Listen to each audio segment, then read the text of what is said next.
mes premiers mots vont à Galia Ackerman. J'y tiens beaucoup parce que ce colloque est quand même assez exceptionnel. C'est un sujet très difficile. Les spécialistes sont toujours des spécialistes, donc des gens parlent soit de la Chine, soit de la Russie, mais rarement des deux en même temps. Et donc c'était pratiquement une obsession de Galia qui dure depuis au moins 2 ans. Elle nous en parle tout le temps et elle dit il faut absolument faire ce colloque, mais ça a bien pris 2 ans avant de voir le bébé naître aujourd'hui. Donc un grand merci à Galia parce que je pense que ce sujet, oui, on peut l'applaudir. Je pense que ce sujet est absolument fondamental et c'est un sujet évidemment très difficile et au sujet duquel il y a quand même beaucoup de langue de bois, quoi. Il y a beaucoup de choses qu'on n'ose pas dire, ça se fait pas, etc. Il y a eu une intervention du public tout à l'heure de vous, monsieur, que j'approuve tout à fait, où vous avez exprimé vos angoisses et je les partage. Donc, nous allons essayer de continuer le débat. Je présente à ma gauche Françoise Thom. Alors, Françoise Thom est une auteure très remarquée et très remarquable d'Est-Russie. Et je dois dire que ce que j'admire le plus chez Françoise Thom, c'est l'originalité de ses sujets, parce que elle parle toujours de son sujet, bien sûr, qui est la Russie et tous les problèmes qui vont avec, mais ses angles d'approche. C'est à chaque fois nouveau et très surprenant. Alors, je vais vous lire un passage que j'ai trouvé dans un article de Françoise Thom, et vous allez voir comme il est à propos. Bref, la tyrannie a en vue 3 objectifs. Le premier, c'est d'avilir l'âme de ses sujets, car un homme pusillanime ne saurait conspirer contre personne. Le second, c'est de semer entre eux la défiance, car une tyrannie n'est renversée que du jour où certains citoyens se montrent une confiance mutuelle. Et c'est pourquoi les tyrans font la guerre aux honnêtes gens.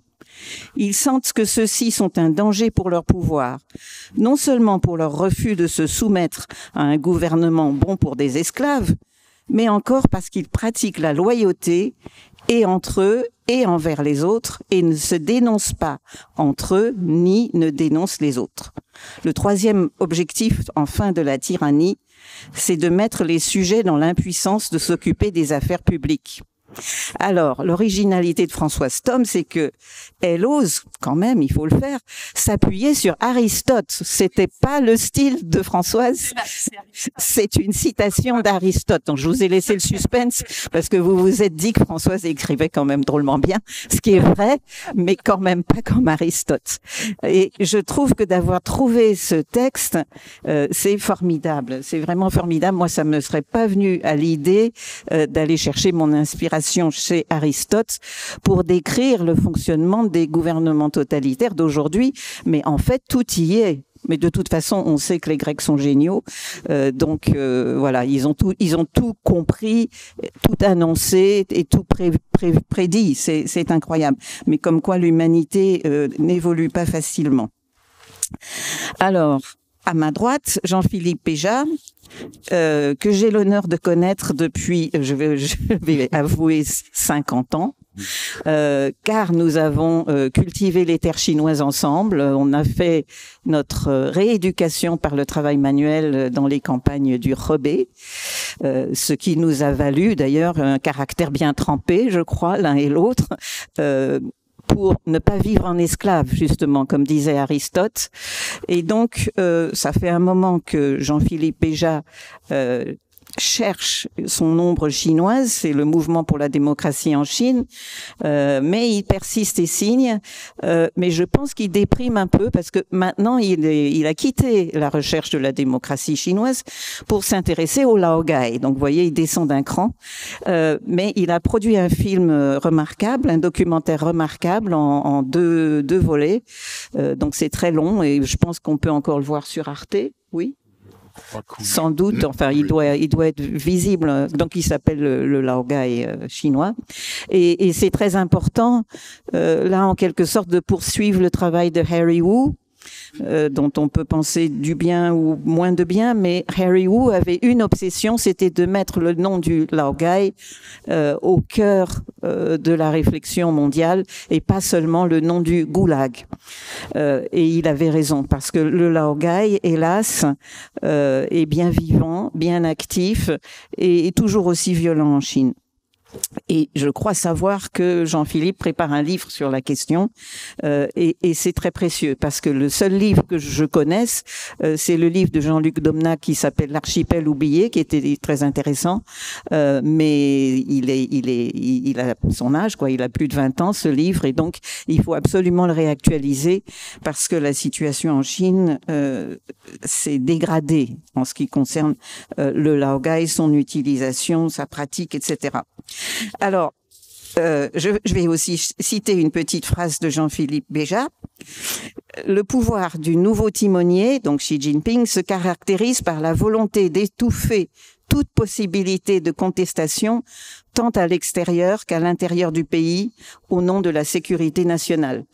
Et donc cette phrase à l'intérieur, c'est bien évident, hein, les totalitaires ne laissent pas leur population s'exprimer, mais la nouveauté, et c'est une nouveauté, disons, qui date de quelques années, mais qui ne cesse de s'accentuer, c'est effectivement le contrôle des éventuels dissidents chinois opposants à l'extérieur du territoire.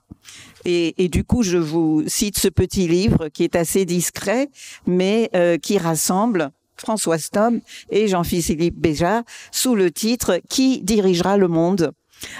Donc chacun a dû s'efforcer de faire un petit article très très court et très concentré, mais qui résume assez bien, je pense, leur pensée à chacun.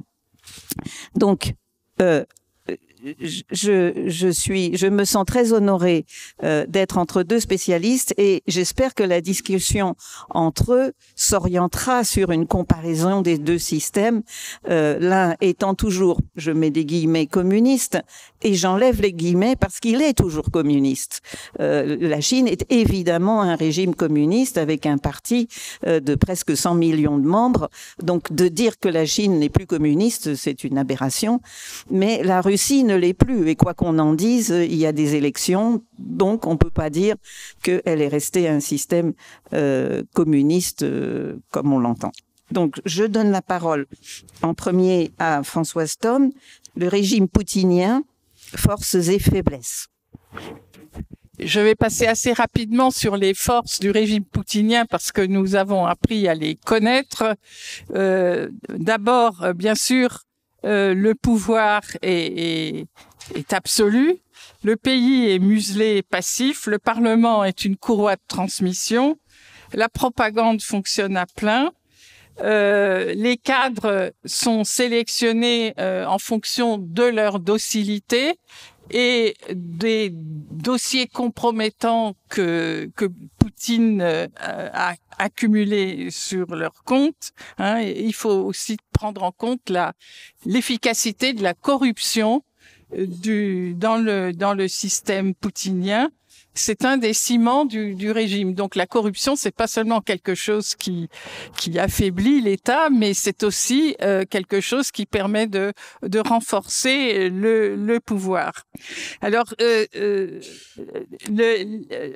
président russe a à sa disposition tout l'arsenal des méthodes de l'ex-KGB pour éradiquer les opposants et surtout bloquer la cristallisation de toute force organisée indépendante du régime. Ça, c'est les méthodes de Lénine, hein, c'était déjà bien théorisé par Lénine.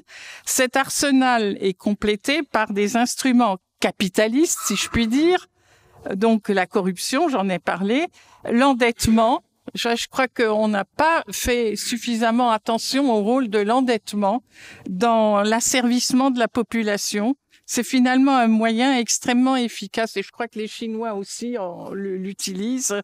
On voit aujourd'hui nombre de Russes qui se sont enrôlés dans l'armée pour rembourser une hypothèque ou rembourser des dettes qui s'accumulent. Donc, et le pouvoir a sciemment, je crois, encourager cette politique d'endettement. Les Russes sont aujourd'hui surendettés. En outre, toujours les moyens modernes, hein, plus récents, il faut prendre en compte la manipulation et la surveillance des réseaux sociaux qui a considérablement amélioré le contrôle et l'encadrement idéologique de la population. Enfin, dernier point, Poutine contrôle tous les flux financiers du pays. Il peut mobiliser à sa guise les ressources de la Russie, imposer à sa guise des prélèvements aux chefs d'entreprise et à la population. C'est ce qu'on voit en ce moment. Voilà le tableau. Donc, vous avez une population inerte, hein, et un pouvoir en apparence tout puissant.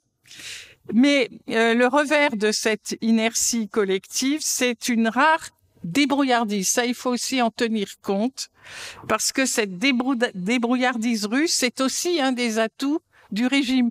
On l'a vu au moment des sanctions, hein, au moment de l'adoption des sanctions, les Russes se sont débrouillés, aussi bien d'ailleurs les oligarques que les Russes lambda. Et ils ont réussi à contourner les sanctions d'une manière à laquelle les Occidentaux ne s'attendaient pas, parce qu'ils ne prenaient pas en compte cette débrouillardise post-communiste, mais qui remonte même au régime communiste. Donc, le pouvoir de Poutine tient grâce à sa désinstitutionnalisation. C'est un pouvoir personnel, une tyrannie absolue, on peut dire. Et la propagande a réussi à persuader la population que si Poutine disparaît, il n'y aura plus de Russie. Et donc, je dirais, un des piliers du régime, de la stabilité du régime, c'est la peur du vide.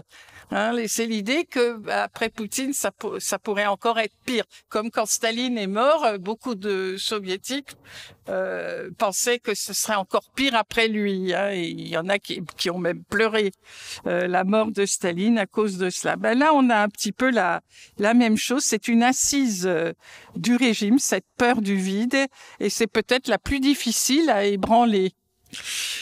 Alors, en politique étrangère, évidemment, l'atout du régime, c'est la continuité des objectifs, ce qui lui confère un avantage considérable sur les démocraties, puisque les objectifs ne changent pas, alors que chez nous, avec chaque élection, on a une autre politique étrangère qui oublie tout ce qui a été fait précédemment.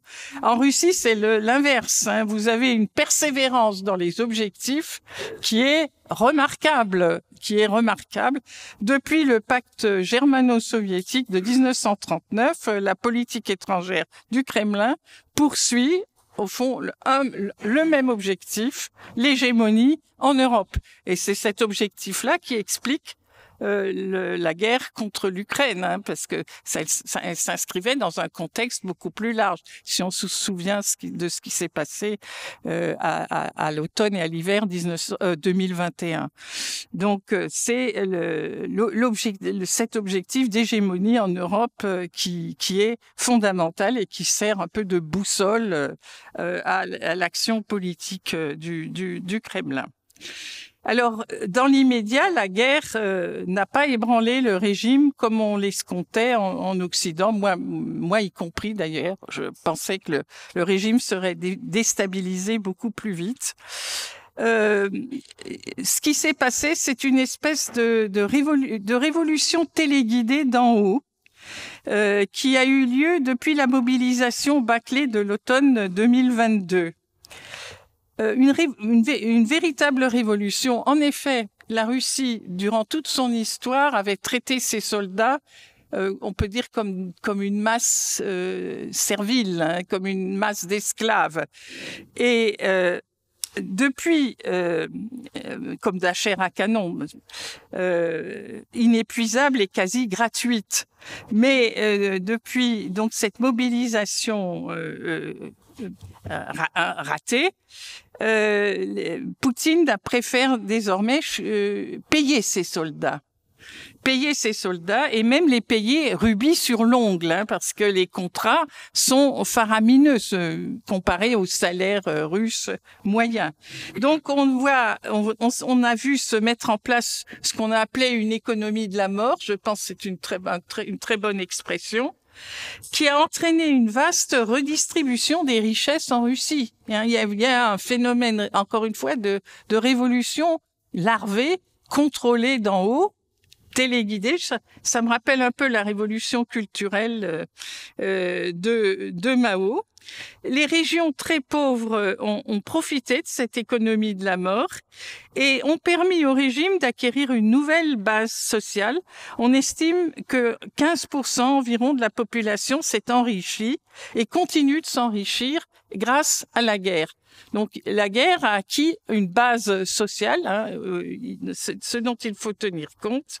Et Poutine a proclamé son intention de recruter une nouvelle élite au sein des vétérans de la guerre en Ukraine, de la fameuse SVO, ce qu'on appelle SVO, donc l'opération militaire spéciale en Ukraine. Donc ceci permet à Poutine de laminer les classes moyennes, qui pouvaient être tentées par la fronde. Les classes moyennes russes, tous ceux qui ne travaillent pas pour le secteur militaire sont sacrifiés. L'économie civile devient exsangue, je vais en reparler. Ça lui a permis d'abaisser les grands oligarques, sauf évidemment ses amis proches, eux qui sont épargnés, mais beaucoup de grands oligarques ont été obligés de mettre la main à la poche pour financer toutes ces largesses à la plèbe, et puis évidemment l'effort d'armement. C'est un moyen pour Poutine de discipliner les élites existantes qui pourraient être tentées de lui reprocher ses fiascos en Ukraine. Quelques mots sur la bureaucratie russe. Elle est probablement piètre administratrice. Elle est incapable d'initiative positive. Elle est nulle dans l'improvisation, puisque toute improvisation en Russie est punissable. Mais c'est une bureaucratie qui a le génie de la survie. Et ça aussi, c'est un atout du régime. Alors, je vais vous donner un exemple de ce génie de la survie. Aujourd'hui, nous voyons les notables de Russie et de Russie unie, du parti du pouvoir, qui se ruent au front dès qu'ils se sentent dans le collimateur de leurs supérieurs pour une affaire de corruption. Donc, ils vont s'engager, soi-disant, dans la fameuse SVO. Ils se font filmer en uniforme sur le front, à l'air martial. Ils restent quelques mois dans un secteur évidemment peinard du front. Ils vont pas en première ligne. Ils restent à l'arrière. Tout ça grâce à des mécanismes de corruption. Ils payent des officiers. Tout ça est un business très, très rentable. Et puis ils rentrent chez eux, nantis, de ce statut prestigieux de vétéran de la SVO. Et du coup, plus personne ne va leur chercher noise. Ils deviennent intouchables une fois qu'ils ont ce statut. C'est un petit exemple. Alors maintenant, je vais passer aux faiblesses de ce régime. C'est ce que j'appellerais les effets boomerang, parce que les faiblesses, les failles que je vais décrire, ces vulnérabilités sont tout simplement liées justement à la nature même du système. Bon, premièrement, le manque de légitimité, c'est une faille fondamentale. Le manque de légitimité du système. Oui? Je vois une main qui se lève. Non. C'est la caméra. Ah, c'est la caméra, pardon.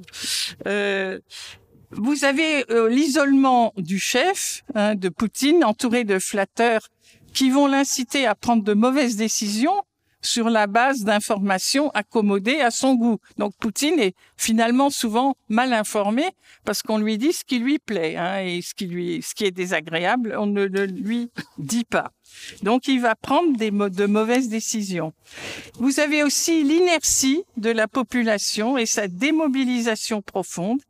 Elle assiste à la guerre et même au bombardement dans le territoire russe comme un spectacle qui ne la concerne pas. Si vous regardez les vidéos enregistrées par les Russes, des drones qui tombent, vous êtes stupéfait de la réaction qu'on entend des gens qui commentent, et ils commentent ça comme un feu d'artifice. Ah, ça c'est formidable, là, oh là là, qu'est-ce que ça a pété. Alors que la maison à 300 mètres, la maison d'un voisin s'est effondrée. Mais c'est ça l'attitude, comme si c'était un match de football qui ne les concernait pas.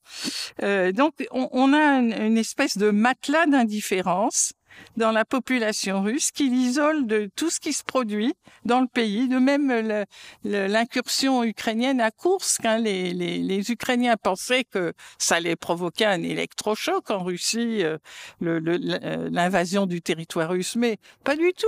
Les Russes se sentent pas concernés, comme ils l'ont dit l'a dit quelqu'un à la télévision. On a beaucoup de terre, beaucoup plus que cette petite région de Koursk, c'est pas important.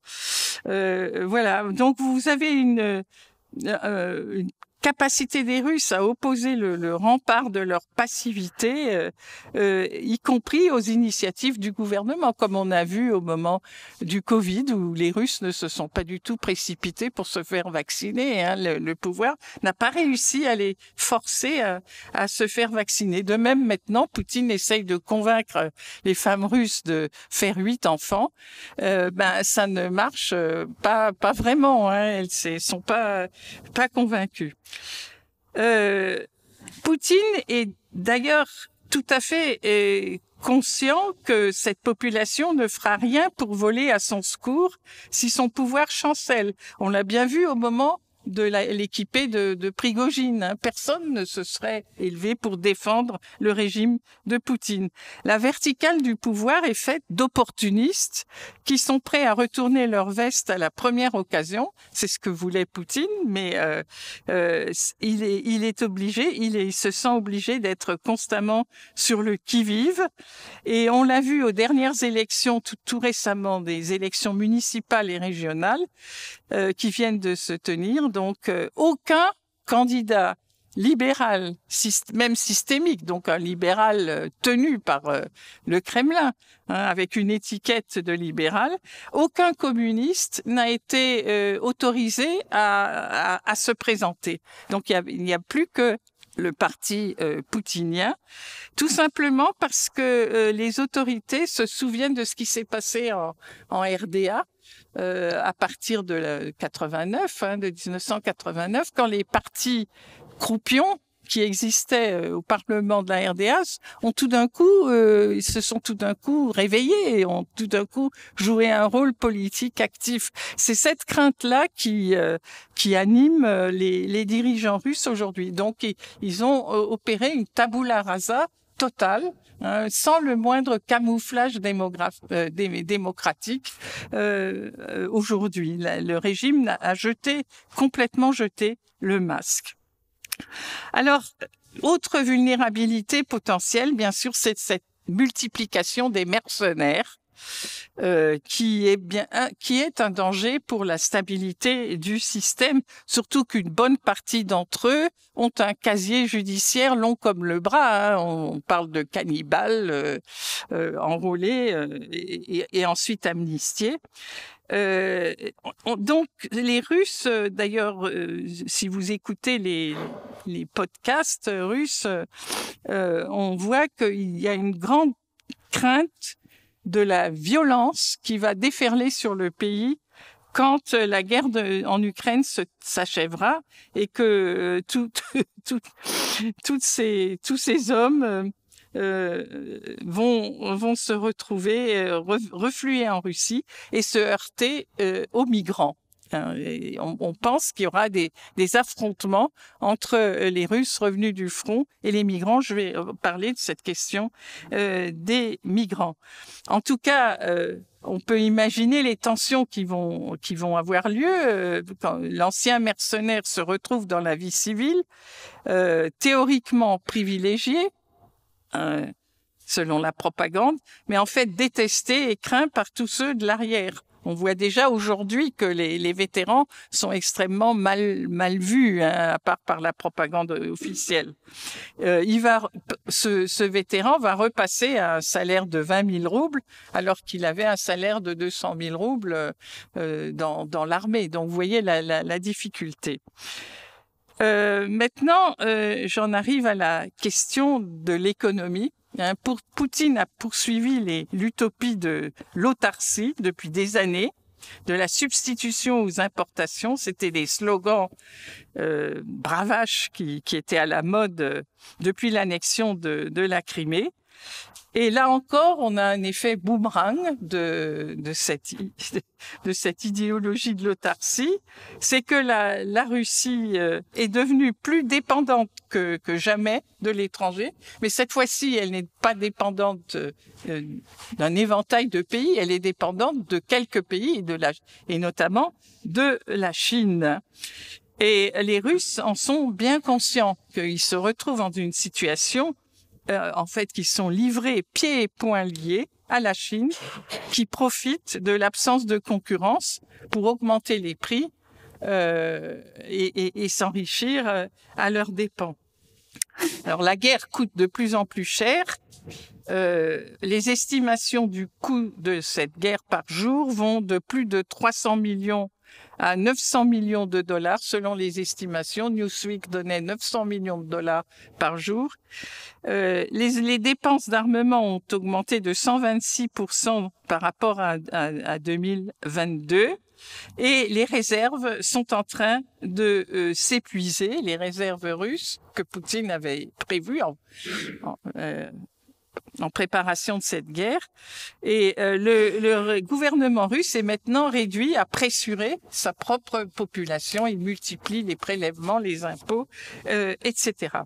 Une autre menace qui se précise à la fois pour l'économie russe et l'avenir de la Russie d'ailleurs, c'est la dépopulation, le manque de main-d'œuvre qui gonfle les salaires, puisqu'il faut bien payer quelqu'un pour trouver un employé. Ça gonfle les salaires, et ce qui donne un coup de fouet à l'inflation, et l'inflation est en train de devenir galopante en dépit des hausses des taux directeurs de la Banque centrale. Alors,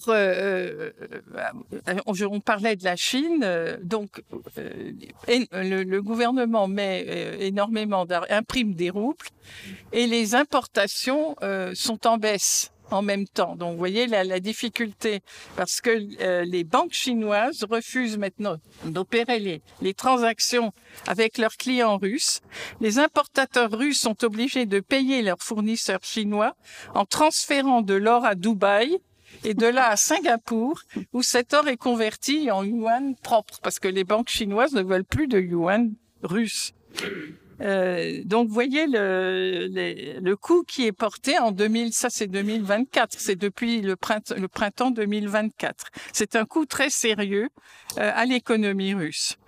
Donc, partout se fait sentir le manque de main-d'œuvre. Partout, il manque plus de 150 000 policiers, 82 000 médecins, personnel médical, etc. Je ne vais pas vous assommer de chiffres.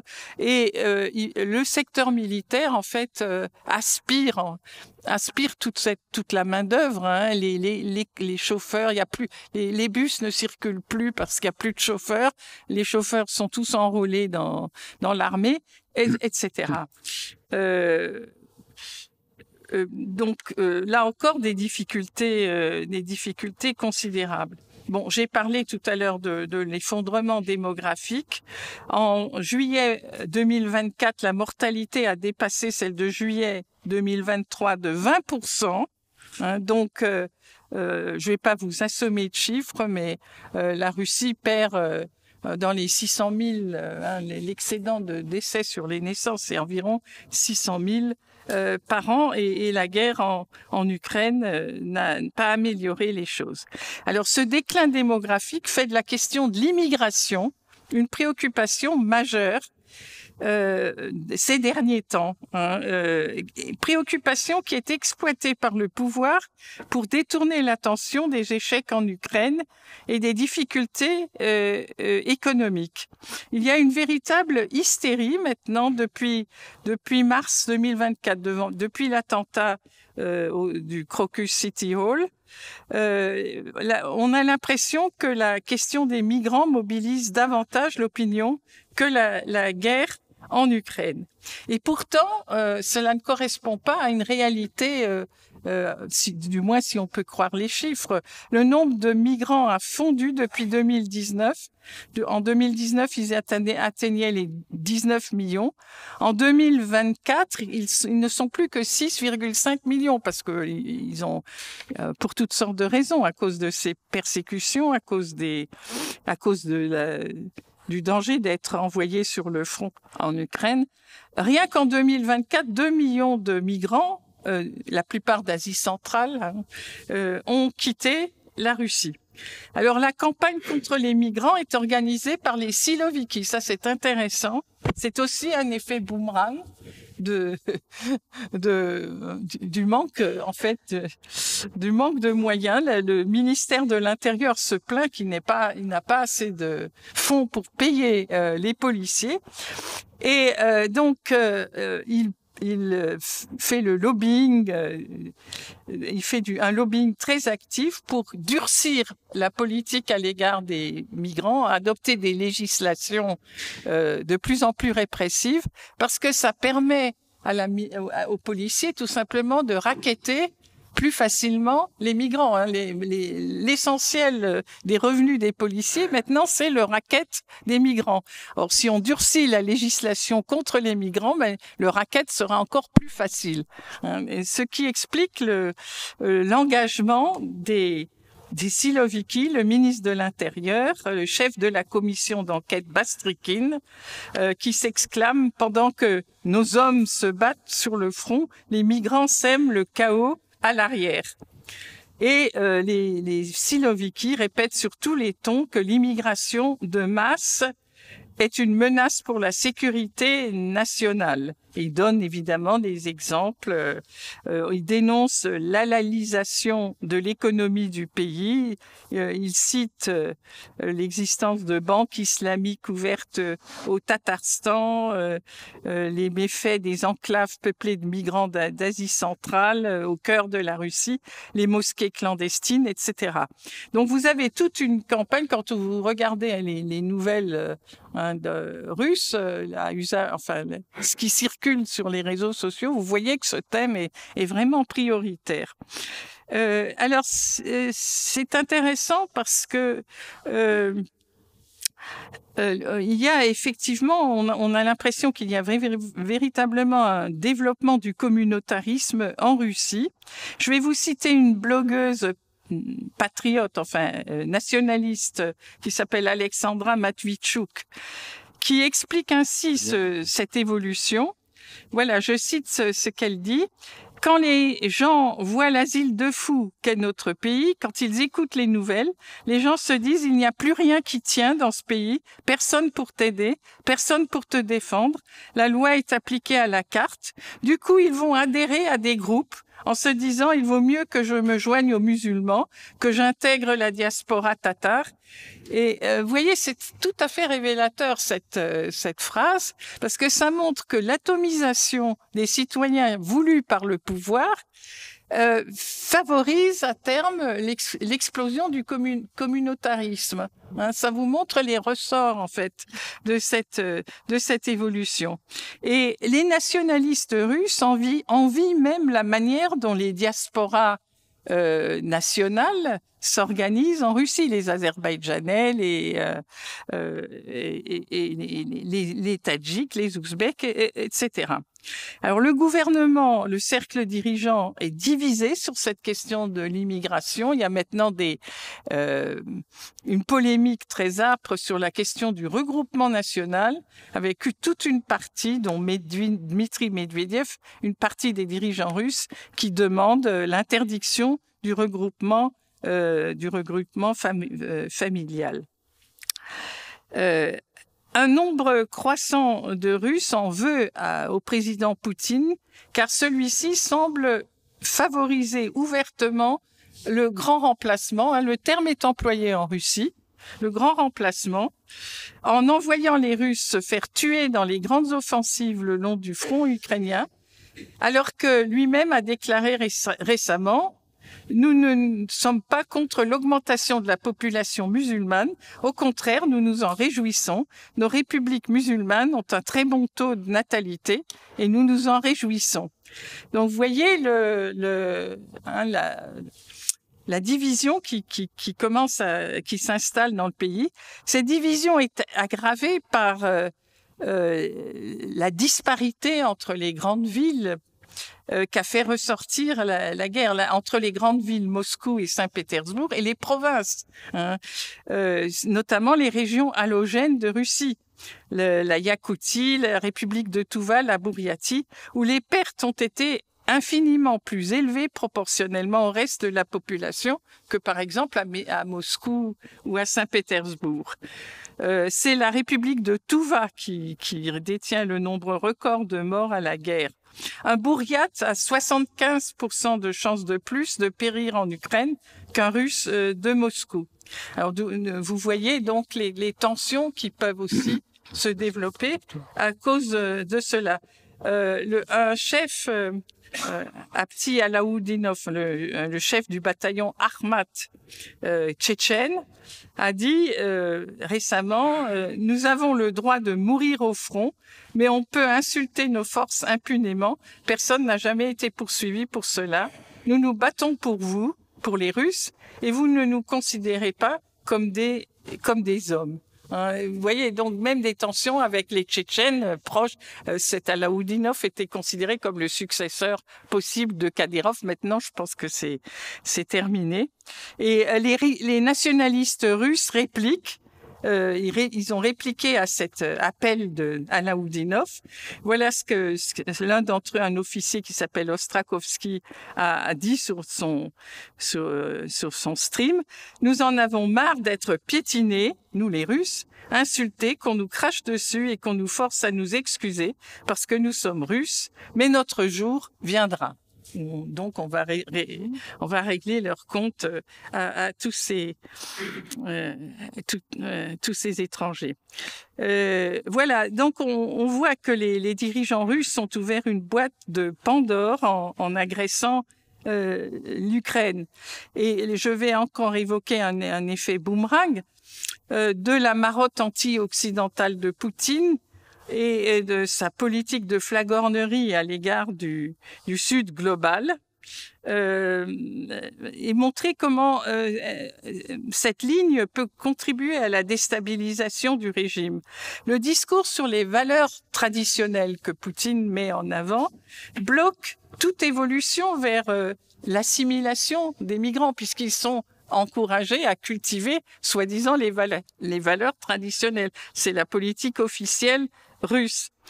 Et lors de sa visite en Tchétchénie en août dernier, Poutine a baisé le Coran qu'il a offert en cadeau à la mosquée du prophète Issa, et un ministre tchétchène a déclaré à cette occasion: le monde musulman tout entier est fier de l'attitude du président russe Vladimir Poutine à l'égard du Coran, des croyants et de l'islam. C'est le contraire des actions des dirigeants d'Europe occidentale qui encouragent le rejet de la religion et promeuvent une idéologie immorale, le satanisme. Voilà. Dans une veine semblable, Poutine a déclaré tout récemment dans une interview que la jeune génération dans sa famille parlait couramment chinois. Et ça n'est pas passé inaperçu non plus en Russie, cette déclaration, parce que la politique de vassalisation par la Chine passe très mal dans l'opinion. Alors, je vais bientôt terminer. Je vais vous citer un blogueur nationaliste, Dmitri Diomouchkine, qui ne cesse de critiquer le pivot vers la Chine cher au président Poutine. Voilà ce qu'il dit. Nombre de nos stratèges rêvent d'aller faire la guerre à l'Occident maudit aux côtés de la Chine. Je ne partage nullement ces illusions. Nous aurons plutôt à faire la guerre contre la Chine et l'Occident fera plutôt la guerre pour nous si nous nous faisons avaler par la Chine. Nous sommes infiniment éloignés de la Chine. Nous n'avons rien de commun avec ce pays. Du point de vue des mentalités, c'est une autre planète. Les Russes savent tout sur l'Occident pourri. Notre jeunesse se nourrit de la musique occidentale, d'Hollywood. Les enfants jouent à Spider-Man, alors que personne ne sait quoi que ce soit de la Chine. Et puis, il rappelle que la puissance économique chinoise dépend de son commerce, de ses échanges avec l'Occident, et que la Chine ne va jamais sacrifier cette relation pour le minuscule marché que représente la Russie. Et je cite Diomushkin de nouveau. Économiquement, nous ne sommes pour la Chine même pas un jeune frère, mais un bébé à la crèche. Les Chinois sont sans illusion à notre propos. Les Chinois nous ont évincés d'Afrique et d'Asie centrale, voilà pour ce dont nous parlions tout à l'heure. Ils investissent 100 fois plus en Asie centrale qu'en Russie. Je pense que l'Occident ne s'emparera jamais de la Russie, alors que la Chine peut parfaitement le faire.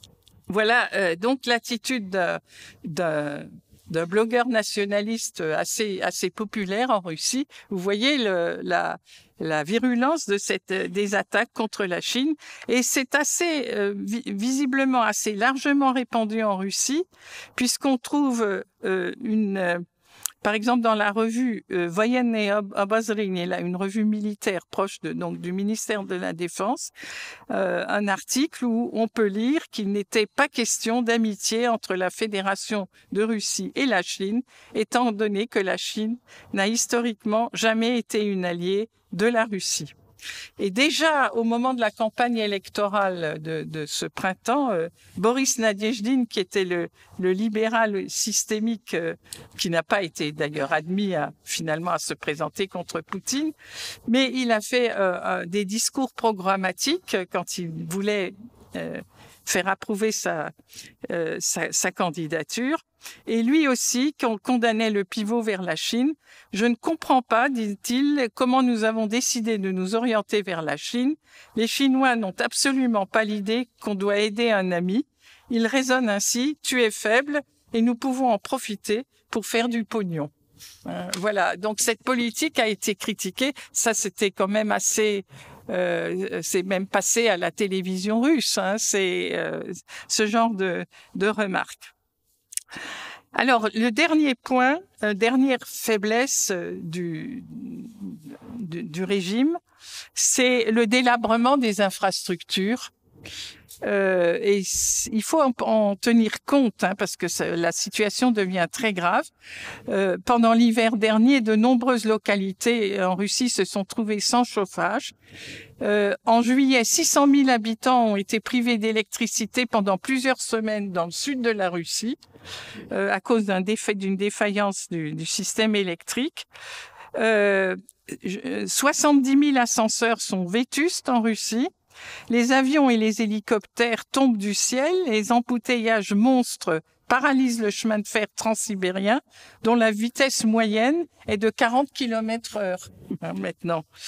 Donc, la maintenance des centrales électriques n'est pas assurée faute de financement et faute de main-d'œuvre, parce que toute la main-d'œuvre est au front. Les incendies ne sont plus éteints faute de pompiers. Les incidents sur les gazoducs et les oléoducs sont quotidiens, et c'est pas seulement le sabotage des Ukrainiens, c'est tout simplement le manque de maintenance. Gazprom est déficitaire, les barrages et les ponts s'effondrent, les trains déraillent. L'économiste Igor Lipsitz prévoit que le régime finira par être emporté par des défaillances d'infrastructures en chaîne, c'est qui se produiront un peu simultanément dans toute la Russie et qui vont finir, à son avis, par provoquer la chute du régime. Donc, voilà, pour conclure, voilà les faiblesses et les failles qui se dessinent en ce moment. Ce qu'on peut dire, c'est que, à mon avis, l'issue dépend de ce qui va se passer en Ukraine. Si Poutine arrive malgré tout à ses fins en Ukraine, s'il arrivait à ses fins en Ukraine, son régime résisterait. Ce serait un petit peu comme Staline, le régime de Staline en 1945.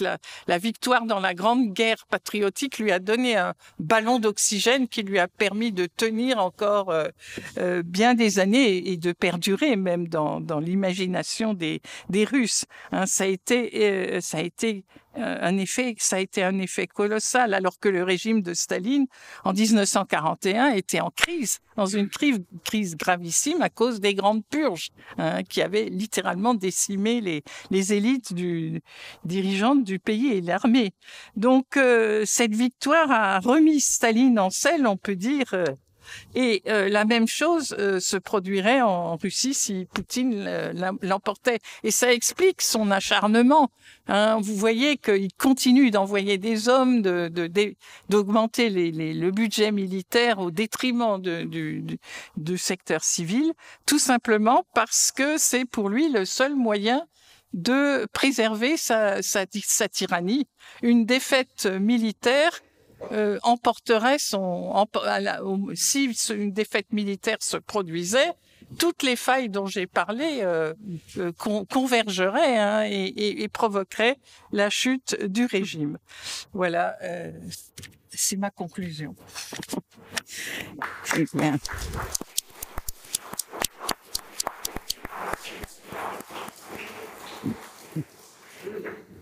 Je trouve que les applaudissements sont bien mérités parce que j'ai eu l'impression d'être devant un film et de voir une vision absolument apocalyptique de la Russie. C'est incroyable là, tout ce que vous avez raconté. Mais j'ai une question naïve que peut-être d'autres personnes ont aussi. Est-ce que vous pouvez nous parler un peu de comment fonctionnent les mercenaires aujourd'hui, notamment après l'assassinat de Prigojine, et quelle est leur relation avec l'armée? On entend souvent parler de ces mercenaires russes, ils sont intégrés dans l'armée, tout simplement. Hein. Ils sont intégrés dans l'armée. Les mercenaires, c'est maintenant. Mais donc, ils sont payés par qui? Par le ministère de la Défense. Hein. Alors, c'est quoi la différence entre les mercenaires et les c'est qu'ils sont bien payés. D'accord. alors que les mobilisés reçoivent des clopinettes. Hein. Donc, les mobilisés sont tout de suite soumis à des pressions pour signer un contrat. Un contrat où ils reçoivent une prime de, je crois c'est plus de 200 000 roubles hein, maintenant. Et non, plus d'un million même. Oui, c'était 200 000 roubles au début de la guerre, et maintenant c'est 1 million ou 2 millions même. Donc les primes sont devenues énormes. Hein, donc, mais ce sont des mercenaires, donc ils sont payés par c'est une armée de mercenaires. Oui, mais ils sont traités. Ces mercenaires sont traités comme les soldats, en fait. C'est-à-dire qu'ils continuent, c'est ça qui est intéressant, le contraste. Ils sont maltraités par leurs officiers comme s'ils étaient les soldats traditionnels de l'armée russe. Hein, par exemple, il y a un racket, j'ai parlé des rackets, il y a un racket dans l'armée. Évidemment, les officiers vendent les places dans lesquelles combattront ces mercenaires. Et il faut, si on veut échapper aux vagues humaines, qui se font descendre là dans les grands assauts, eh bien il faut payer entre, je crois, vers 70 000 roubles aux officiers pour qu'ils vous assignent à l'arrière plutôt qu'à l'avant, hein, dans les premières vagues. Donc il y a tout un racket dans l'armée et tous ces gens-là s'enrichissent prodigieusement, bien entendu. Hein, les siloviki divers, les officiers, voilà. Et donc vous avez toujours ce problème, le problème de l'armée soviétique et de l'armée russe. Ces mauvais traitements, les mauvaises relations entre les officiers et les hommes, ça n'a pas changé, même si les hommes sont maintenant très bien payés. Et ma deuxième surprise, en tant que spécialiste de la Chine, nous avons énormément de mal à obtenir des informations. Bien sûr, on est au courant de quelques incidents. Il y a un jeune qui a tué un enfant, il y a un policier qui a tué son subalterne, enfin des choses comme ça. Mais on n'a pas la richesse de détails que vous nous avez offert aujourd'hui. Est-ce que on peut dire, mais ça sera la suite du débat, je pense, qu'il y a quand même une relative liberté d'expression en Russie qu'on n'a pas du tout en Chine. Hein. Maintenant, on n'entend presque plus rien des intellectuels, on n'entend plus rien des avocats, on n'entend plus grand-chose. Hein. Par contre, on entend parler de toutes les arrestations et des condamnations extrêmement lourdes. La dernière arrestation, c'est celle de cet artiste Ko Jun qui a disparu tout d'un coup. Et j'ai l'impression de votre récit qu'il y a quand même tout un foisonnement d'informations qui vous parviennent et qui semblent être des vraies informations, quoi, pas de la propagande. Oui, d'abord les fameux blogueurs militaires, les nationalistes, ils ont tous des chaînes YouTube sur lesquelles ils s'expriment. Donc on peut regarder, on peut écouter j'ai beaucoup puisé dans ces chaînes YouTube. Alors je ne sais pas comment ça va se passer maintenant que le gouvernement russe veut bloquer YouTube. Hein, est-ce qu'on va pouvoir continuer à écouter ces vidéos? Je ne sais pas. Mais j'ai beaucoup puisé dans ces chaînes. Les Ukrainiens font aussi tout un travail. Ils épluchent très soigneusement toutes ces chaînes, les aides patriotes, et ils en tirent beaucoup d'informations qu'ils partagent sur leur blog. Voilà. Et non, c'est évidemment moins fermé, je pense, que la Chine. Ben, merci beaucoup. Alors maintenant, on va entendre le volet chinois de l'affaire et je ne sais pas si Jean-Philippe Béja pourra parler des points forts et des points de faiblesse, comme vous venez de parler de la Russie. De notre point de vue, enfin, ceux qui sont pas, disons, tout à fait favorables au régime en place, on a du mal à voir les faiblesses de Xi Jinping parce qu'on a toujours imaginé qu'il allait s'écrouler, disparaître, etc. Mais plus le temps passe, plus il a l'air bien en place et bien solide, hélas. Alors, j'espère que Jean-Philippe Béja va me contredire. Un petit peu, oui. Merci beaucoup. Merci à Gaïa de m'avoir invité à ce colloque Chine-Russie. Nous, on en avait organisé un en mai 1989. C'était Chine-Union soviétique à l'époque. Et Françoise Thom, d'ailleurs, y avait participé. Ça fait maintenant 35 ans, un certain temps. Et je voudrais dire qu'on peut pas comprendre ce qui se passe, on peut pas comprendre le pouvoir de Xi Jinping si on ne pense pas à Gorbatchev et à la fin de l'Union soviétique. Il y a 4 jours, la République populaire de Chine a fêté son 75e anniversaire. C'est une grande victoire de Xi Jinping. À 74 ans, l'Union soviétique s'est effondrée. Et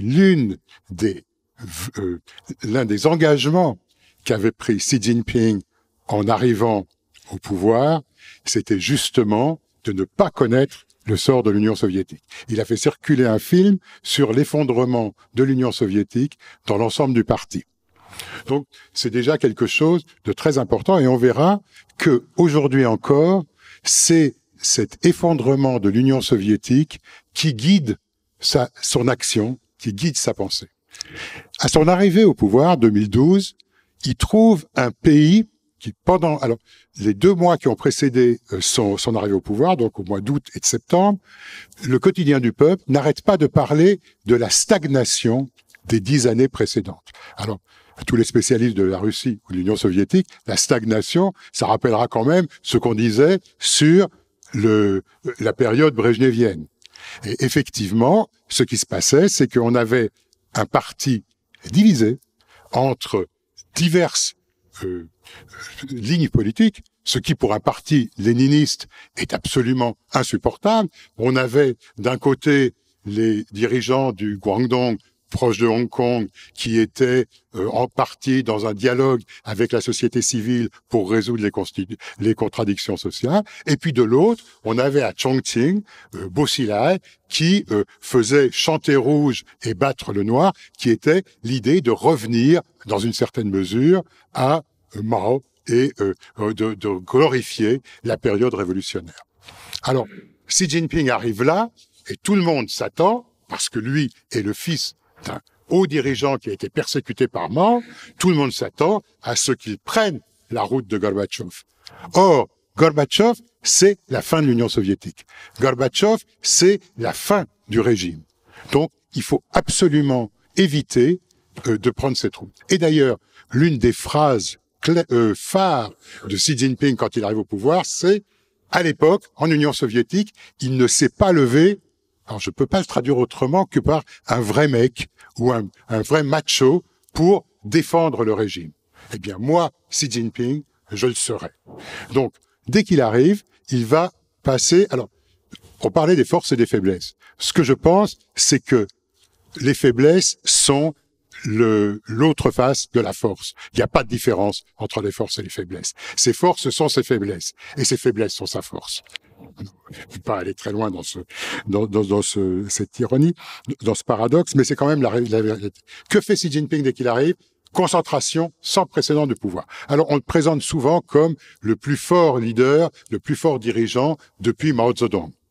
Là-dessus, j'aurais personnellement des doutes, mais en tout cas, il va essayer de transformer largement, de reprendre en main le système et de le refaire fonctionner. Ce système, pour qu'il fonctionne, il faut qu'il soit uni autour d'une ligne. Il ne faut pas qu'il y ait des gens qui partent dans tous les sens, qu'il y ait deux lignes comme c'était le cas sous son prédécesseur Hu Jintao. Donc ça, on va reprendre ça en main. Et puis, au fond, dans ce type de système, ce qu'il faut, c'est un Anzeran, justement, un macho, un vrai chef.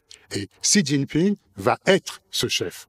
Alors, comment est-ce qu'on fait pour faire le chef? Alors, on relance le culte de la personnalité. Mais on s'est modernisé. C'est plus exactement le même culte que Mao. Qu'est-ce qu'il fait? La première chose qu'il fait, c'est d'aller dans une petite chaîne qui vend des baozi, c'est-à-dire des espèces de petites brioches. C'est un truc qui se paye 20 yuan, c'est-à-dire c'est à la portée de n'importe qui. Et il va prendre un plat avec son fils, etc. Et ce sera le plat du président. Et donc ça prouve que Xi Jinping, à la différence des autres dirigeants communistes, lui, il est proche du peuple. Alors j'avais un certain nombre d'images, mais bon, j'ai pas mis, c'est pas grave. Et donc ce culte de la personnalité va d'abord partir de cette espèce d'aspect populiste. Alors l'aspect populiste, il est copié très largement sur le chef de Chongqing, c'est-à-dire celui qui voulait revenir au maoïsme, Bo Xilai. Donc il va avoir ce genre de choses. La première chose. Deuxième chose, c'est il faut reprendre en main l'organisation. Et pour prendre en main l'organisation, on peut pas véritablement se fier aux institutions existantes, c'est-à-dire les xiaozhu, les petits groupes qui s'occupent de la finance, etc., des affaires étrangères et tout. Et ils créent des commissions. Ils créent des commissions qui sont dans tous les domaines. C'est-à-dire qu'ils sont à peu près, si vous voulez, ce qui serait l'équivalent de ministères. Mais de ces commissions ont un président. Et le président, c'est Xi Jinping. Donc, à travers ces commissions, il va reprendre en main l'ensemble de l'appareil du parti, en tout cas. Alors, l'autre aspect, qui est là aussi à la fois un aspect populiste et un aspect, disons, qui est du bon vieux stalinisme, c'est qu'il lance une grande campagne contre la corruption.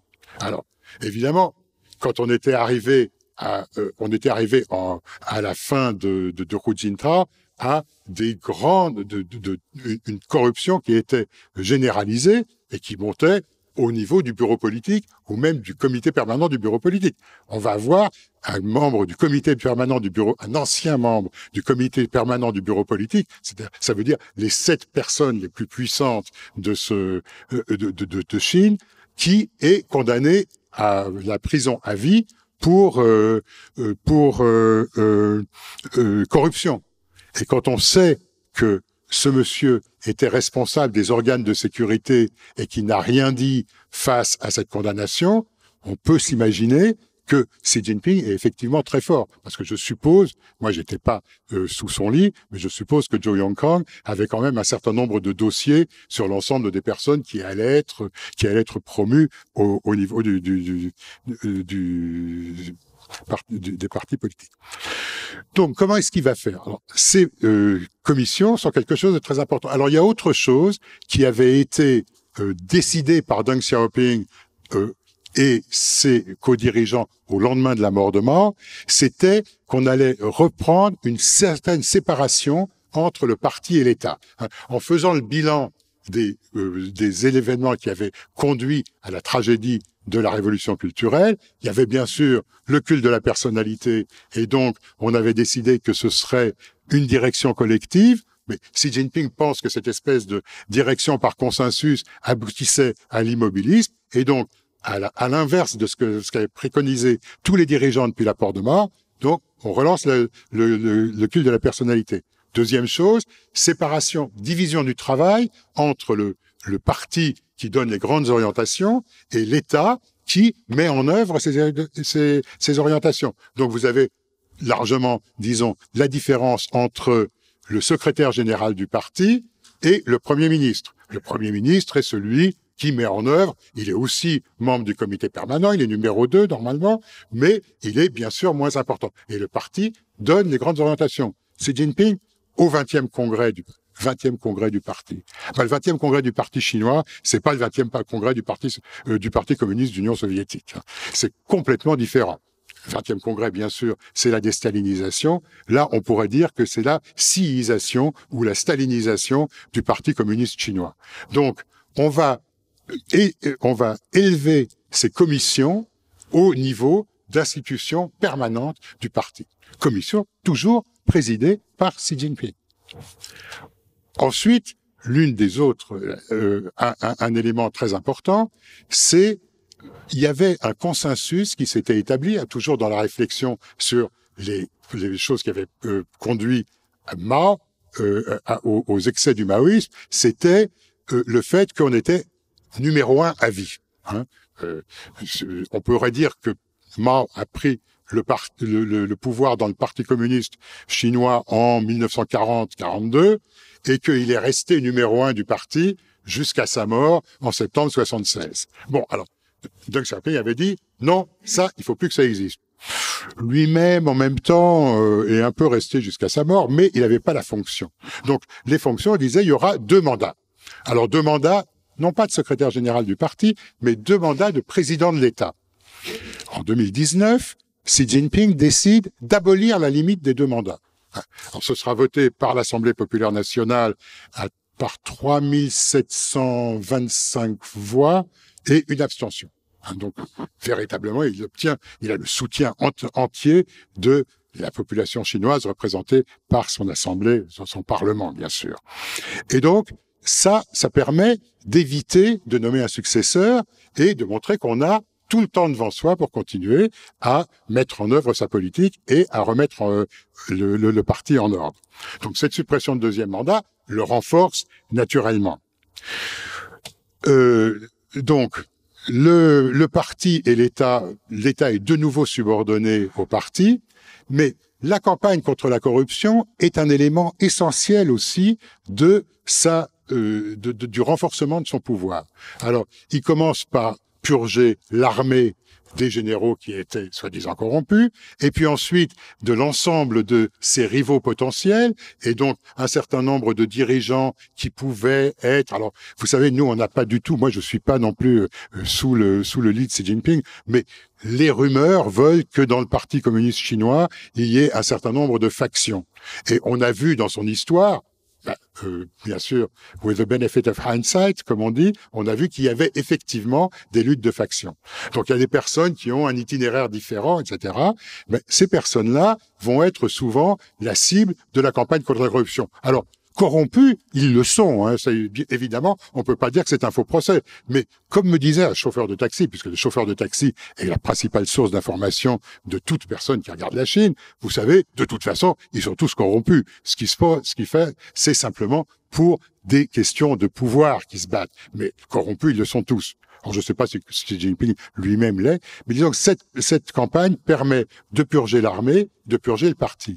Si bien qu'on en arrive au 20e congrès avec un comité permanent du bureau politique qui est l'organe suprême. Hein. Il y a le comité central, environ 300 membres, 250, et puis le bureau politique, 25 membres, et au-dessus, le comité permanent du bureau politique qui est de nouveau à 7 membres. Eh ben, alors que jusqu'au 19e congrès, c'est-à-dire jusqu'à 2017, on avait des diverses factions qui étaient représentées dans ce comité permanent du bureau politique, en 2022, non. Il y avait aussi une autre règle non écrite qui était que le pouvoir à vie avait provoqué énormément de drames, donc il fallait limiter à un certain âge les mandats. Alors la règle non écrite, bien sûr, c'était, on appelait ça 68, on descend, 67, on reste. C'est-à-dire que à 68 ans, on doit quitter ses fonctions. Si on a 68 ans au moment de la nomination.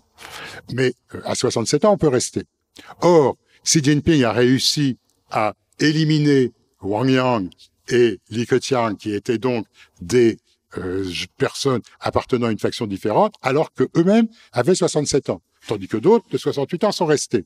Donc, ça prouve véritablement l'emprise qu'il a sur la direction du parti et personne n'ose rien dire et il remet en question des décisions, alors décisions non écrites certes, qui avaient été prises par Deng Xiaoping et l'ensemble de la direction du parti au lendemain de la mort de Mao.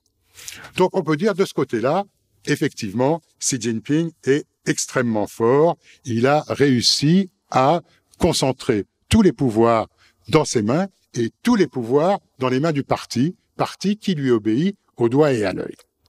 Alors évidemment, vous me direz, comment peut-on être plus fort ? Dans une certaine mesure, si vous voulez, ce qui se passe, c'est que vous ne représentez pas l'ensemble du parti.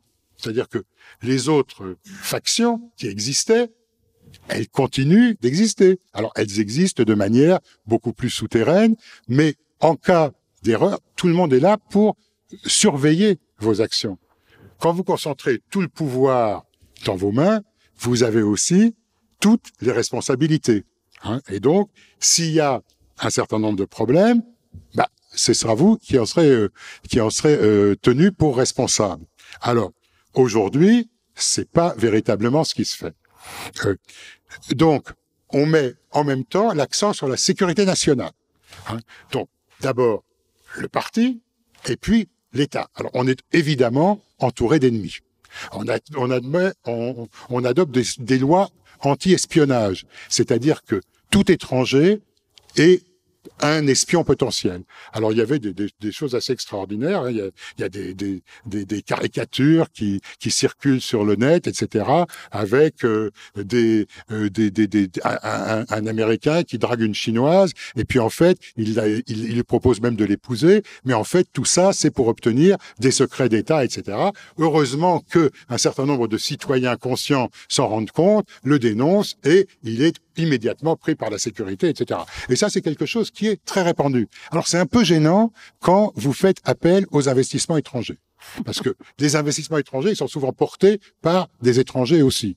Donc, quelle est la différence entre un investisseur qui vient aider au développement de la Chine et un espion ? C'est pas toujours évident. Et les larges masses ne sont pas toujours capables de faire la différence. Donc, ça pourrait décourager un certain nombre d'investisseurs de venir en Chine.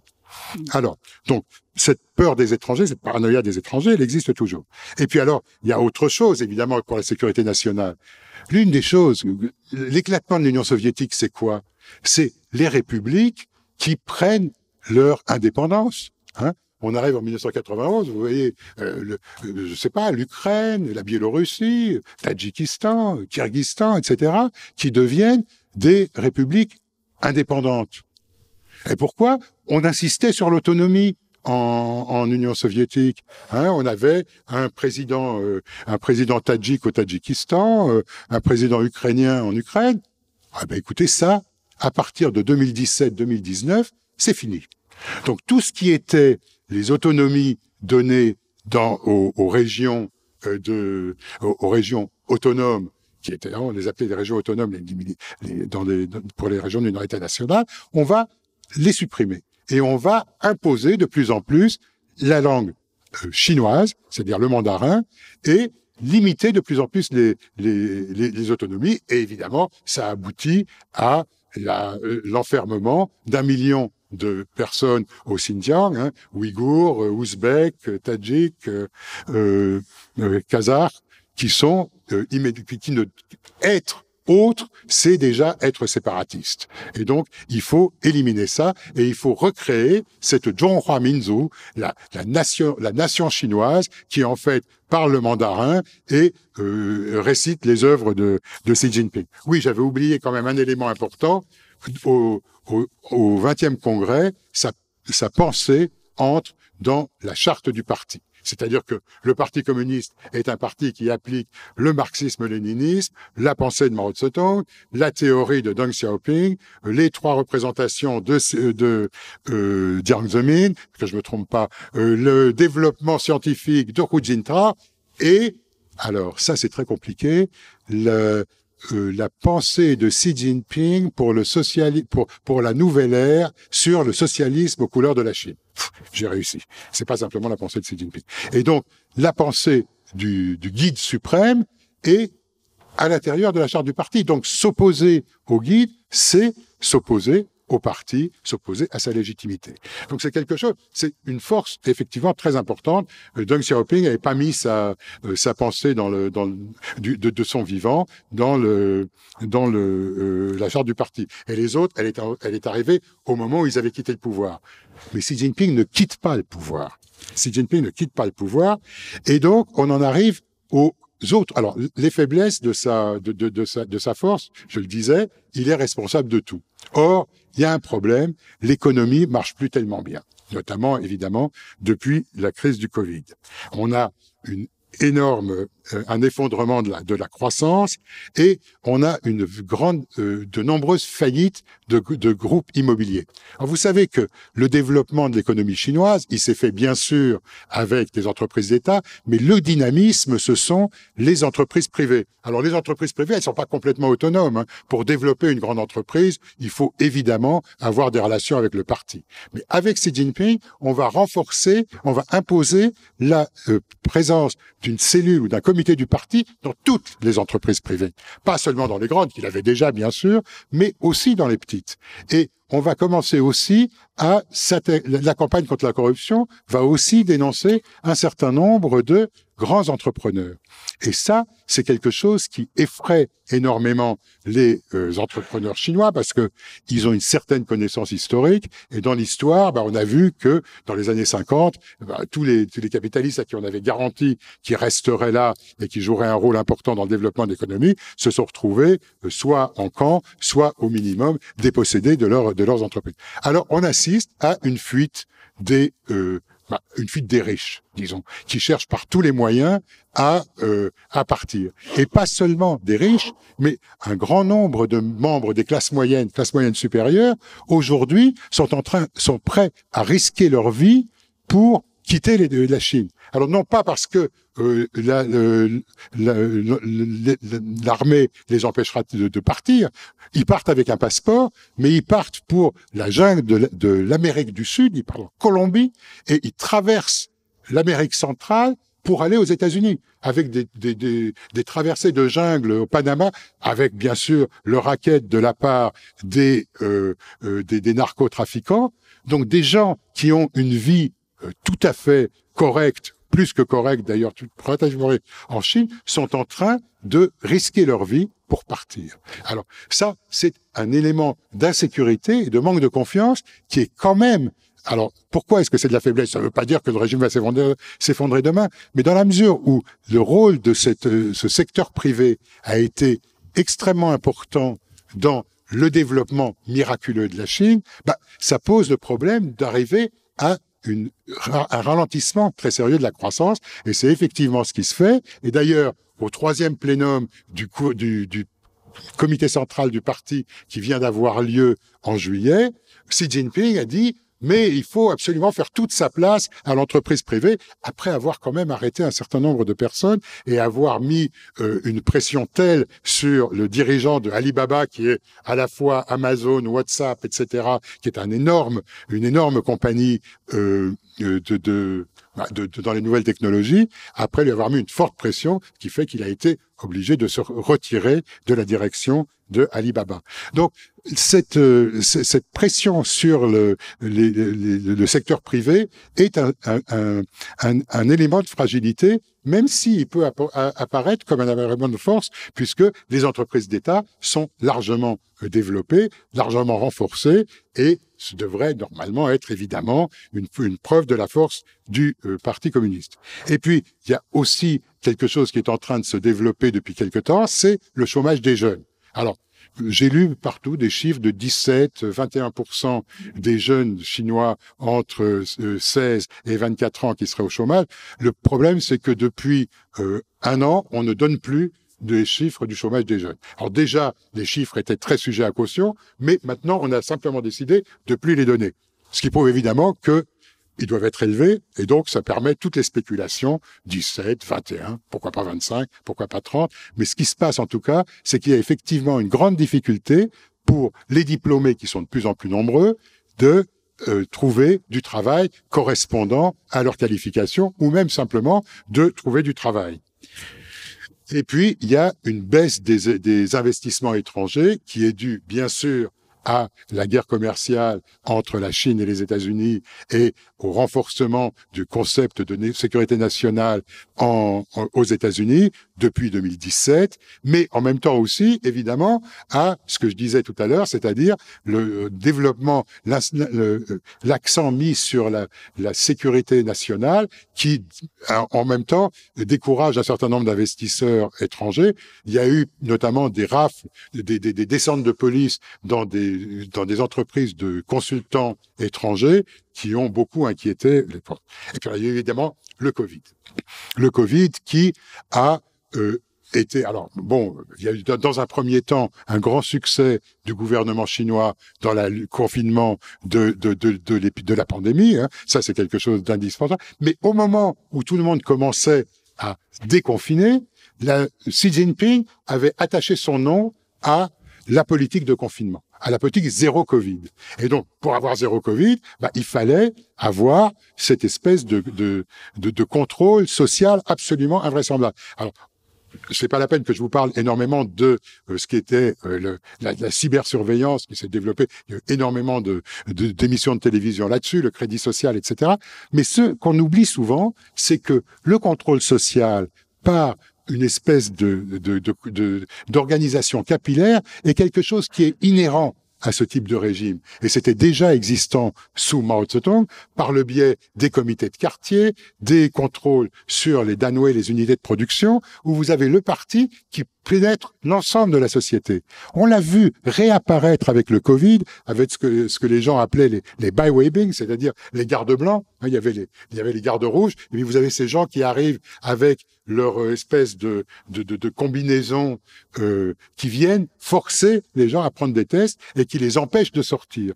Et ça si vous, il faut se rendre compte que dans les villes chinoises, une grande partie de la jeunesse se disait on a une vie à peu près similaire à ce qui se passe en Occident, c'est-à-dire que on va travailler, on a de l'argent, on va manger dans les grands restaurants, on va au spectacle. Bon, on voit pas toujours des trucs qui sont critiques du régime, mais enfin, on peut avoir une vie tranquille, en tout cas au niveau de la vie personnelle. Et puis tout d'un coup, vous voyez ces gens qui arrivent chez vous, qui viennent, qui vous empêchent d'aller faire vos courses, etc.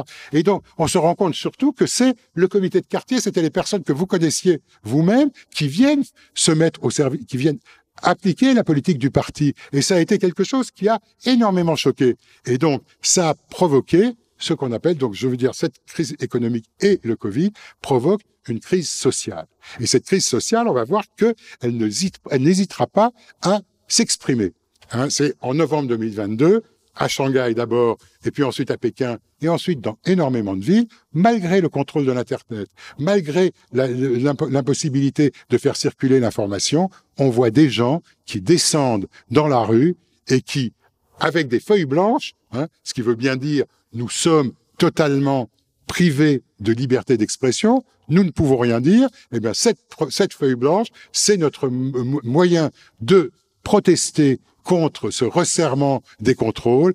Et on arrive aussi à un slogan copié sur ce qui se disait à Hong Kong pour le chef de l'exécutif, qui est Xi Jinping Xiatai, c'est-à-dire Xi Jinping démission. Et ça, c'est quelque chose qui est absolument extraordinaire, absolument étonnant, dans un pays où la cybersurveillance, le contrôle par les diverses organisations du parti, le contrôle du parti est tellement fort. Donc, ça prouve qu'il reste quand même un certain nombre d'éléments. Alors, vous me direz, d'accord, mais ce mouvement a été sans lendemain, et effectivement, on n'a pas vu de grand mouvement social. Ça n'a pas été femme, vie, liberté en Chine. On ne peut pas dire qu'il y a eu l'équivalent, même si peut-être les risques étaient moindres que ce qu'ils étaient en Chine. Mais l'autre aspect de cette crise sociale, qui est aussi un élément de faiblesse, à part le chômage et le ralentissement économique, c'est ce qu'on appelle Tangping, c'est-à-dire que les gens ne font... Alors non, il y a un autre élément que je dois dire quand même avant, qui est la difficulté à mettre en œuvre les politiques. Parce que la campagne contre la corruption, la centralisation du pouvoir, la promotion uniquement en fonction de la loyauté politique, fait que l'ensemble des cadres du parti s'abstiennent maintenant de toute initiative. Or, le miracle de la Chine, pour y revenir, c'était justement cette espèce de collaboration entre les gouvernements locaux, les gouvernements provinciaux et les entrepreneurs locaux. Mais évidemment, quand vous avez une collaboration entre les entrepreneurs et les gouvernements, très souvent, il y a un échange d'argent pour le pouvoir, pour que le gouvernement local vous permette par exemple, de vous lancer dans l'immobilier, il faudra qu'ils vendent la terre à vous plutôt qu'à un autre. Mais à partir du moment où la campagne contre la corruption devient si forte, les cadres s'abstiennent de prendre des initiatives, parce que prendre l'initiative, si vous négociez avec un entrepreneur, on va vous soupçonner d'avoir touché des pots de vin. Si vous avez touché des pots de vin, vous allez vous retrouver en shuangwei, c'est-à-dire en arrestation par le parti, et vous finirez avec une condamnation qui peut aller jusqu'à la prison à vie ou la condamnation à mort. Donc, dans ces conditions, on a une espèce de grève, de grève perlée, de résistance passive de l'ensemble des cadres. Donc, on a un parti, alors, pour revenir au but de Xi Jinping, un parti qui était enfin bien organisé, entièrement, qui obéissait totalement au chef, qui était en fait une merveilleuse machine tout à fait huilée, on a cette espèce de résistance passive et personne ne prend plus d'initiative, ce qui explique aussi cette baisse de l'économie. Donc ça, c'est un élément très important. Ce qui apparaissait comme une grande force de Xi Jinping est en fait une impuissance, une grande faiblesse, c'est-à-dire on ne réussit pas à mettre en œuvre les politiques décidées. En plus, les politiques sont souvent mal adaptées, car bien entendu, comme le disait Françoise tout à l'heure, personne n'ose donner des informations qui fâchent à Xi Jinping. Il est donc entouré énormément et essentiellement de personnes qui lui disent que tout va bien, que toutes ces initiatives sont merveilleusement, ce qui était le cas d'ailleurs avec le zéro Covid, alors que tout le monde savait localement, et notamment à Shanghai, les dirigeants de Shanghai étaient très au courant de ça, mais on n'a rien dit parce que c'était la politique de Xi Jinping, donc on dit rien.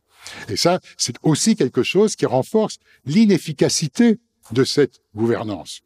Enfin, la crise sociale, juste pour 2 minutes, Tangping, c'est-à-dire que, vous savez, ce qui a marqué aussi ces 35 années de réforme, ça a été le délire de travail de l'ensemble de la population chinoise, et notamment des jeunes Chinois qui travaillaient tranquilles, 12 ou 14 heures par jour, pour pouvoir, justement, et alors leurs parents encore pire, pour essayer de se sortir de la pauvreté et d'arriver à un niveau de vie important. Alors ça, c'était quand même l'une des caractéristiques, d'ailleurs, caractéristiques qu'on retrouve dans beaucoup de pays d'Asie orientale, où on ne compte pas les heures pour travailler. Eh ben, depuis quelques années, alors, ça correspond pas à l'ensemble de la population, mais une partie de la population urbaine, des jeunes diplômés, décident de Tangping, c'est-à-dire, ça veut dire se coucher. On est tranquille et on travaille le minimum, etc. Or, si vous travaillez le minimum, je suppose que Michel Barnier serait d'accord là-dessus, en tout cas Nicolas Sarkozy, moins vous travaillez, moins votre pays est fort et se développe, et donc c'est là encore quelque chose qui risque d'aggraver la crise économique, qui aggravera la crise sociale, etc. Enfin, il y a un autre problème qui est le vieillissement de la population. Alors, il y a des robots en Chine, je sais, c'est très important. Mais l'un des avantages comparatifs de la Chine, c'était quand même sa main-d'œuvre abondante et qui était de plus en plus éduquée. Aujourd'hui, on arrive quand même à une réduction de la main-d'œuvre.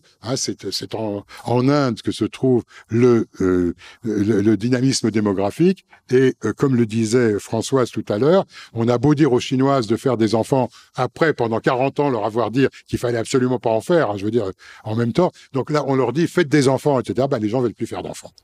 Et notamment dans les villes. Or, on a aujourd'hui une population urbaine qui est supérieure à la population rurale, et donc on a un véritable problème de vieillissement de la population, vieillissement avant d'être véritablement riche. Donc, on a une question de comment faire avec les vieux. Eh bien, on vient d'adopter un plan de réforme des retraites, c'est-à-dire que la retraite sera à 63 ans en Chine. Il n'y a pas eu de grand mouvement social pour s'y opposer, mais enfin, ça a provoqué un certain mécontentement à l'intérieur du pays. Donc, si vous voulez, ce que je voulais dire simplement, c'est que le plus fort dirigeant depuis Mao Zedong, on s'est rendu compte, au fond, avec la manifestation du 5 avril 1976, que Mao Zedong était pas si fort que ça, même au plus fort de son culte de la personnalité, puisqu'on a vu quand même une manifestation de 100 000 personnes dirigées contre lui sur la place Tiananmen en 1976, 5 mois avant sa mort.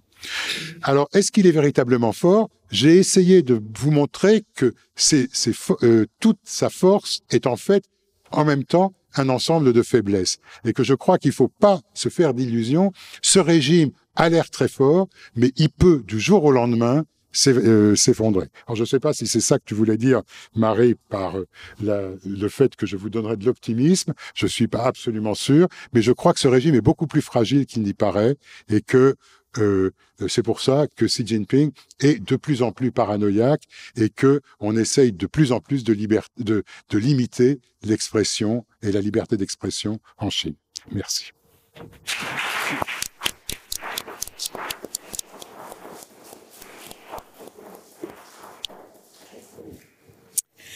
Eh bien, un grand merci à Jean-Philippe Béja pour ce formidable cours de sciences politiques chinoises qui était très bien mené et très clair. Si je reprends l'image du cinéma, autant le film de Françoise était en couleur, autant le film de Jean-Philippe est en noir et blanc. Et c'est ça, quoi. La Chine, c'est Xi Jinping et Xi Jinping et Xi Jinping. Vous remarquerez qu'il n'a pratiquement prononcé aucun autre nom, mais hélas, on en est là. Il est omniprésent, il bloque l'horizon, il bloque l'avenir et il bloque le présent. Donc, je suis d'accord avec Jean-Philippe, sa force c'est sa faiblesse, et ses faiblesses sont peut-être ses forces. Est-ce que vous avez des questions? Parce que je vois que l'heure tourne et que c'est bientôt l'heure du déjeuner. Oui, voilà, de nombreuses questions arrivent, tant mieux. C'était formidable d'écouter la description des deux régimes, mais comme Marie Holtzman l'a dit au début, l'un est communiste, l'autre est non. Et pourtant, moi, j'ai le sentiment que il y a quand même une proximité de la structure, si vous voulez, étatique et idéologique entre les deux régimes, parce que les deux sont des dictatures, parce que les deux ont une structure pyramidale, parce que dans un cas, c'est le Parti communiste et dans l'autre cas, c'est d'une part l'administration présidentielle qui est le vrai moteur du pouvoir, mais aussi la Russie unie, le parti qui structure, si vous voulez, la verticale. Xi Jinping parle d'augmenter le secteur privé tout en développant le secteur d'État. En Russie, on nationalise à tout à l'heure, c'est-à-dire, moi j'ai l'impression, sans rentrer trop dans les détails, qu'il y a quand même une collusion de structures étatiques entre les deux régimes, avec donc une personne à la tête de la pyramide dans chaque cas, et je voudrais que vous commentiez voilà ce que je viens de dire. Moi, en écoutant Jean-Philippe tout à l'heure, j'ai été frappée par la similarité avec Poutine. Hein.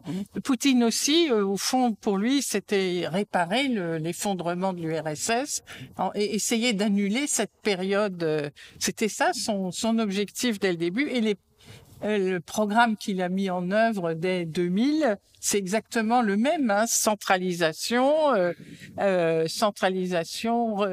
contrôle de l'appareil, contrôle de la propagande, intimidation des oligarques, des hommes d'affaires. C'est exactement on dirait que Xi Jinping a copié. Alors, il y a vraiment une question que je me pose, c'est dans quelle mesure il y a des échanges entre partis qui se refilent mutuellement des recettes de pouvoir. J'ai parfois l'impression que par exemple, la propagande chinoise copie la propagande russe. Hein. Je vois des thèmes apparaître qui sont repris dans la propagande chinoise. Donc, on a l'impression qu'il y a une collaboration entre les deux malfrats, hein, et qui s'échangent des recettes de pouvoir mutuellement. Ben, les Russes ont beaucoup copié les Chinois justement dans l'utilisation des caméras de surveillance, etc. Ça a été pris chez les Chinois. Donc il y a une coopération vraiment intime entre les deux là sur ce plan-là, j'ai l'impression. Non, mais je suis entièrement d'accord avec vous. Je crois qu'il y a certaines différences dans la mesure où le parti chinois est sans doute plus totalitaire que le parti Russie unie.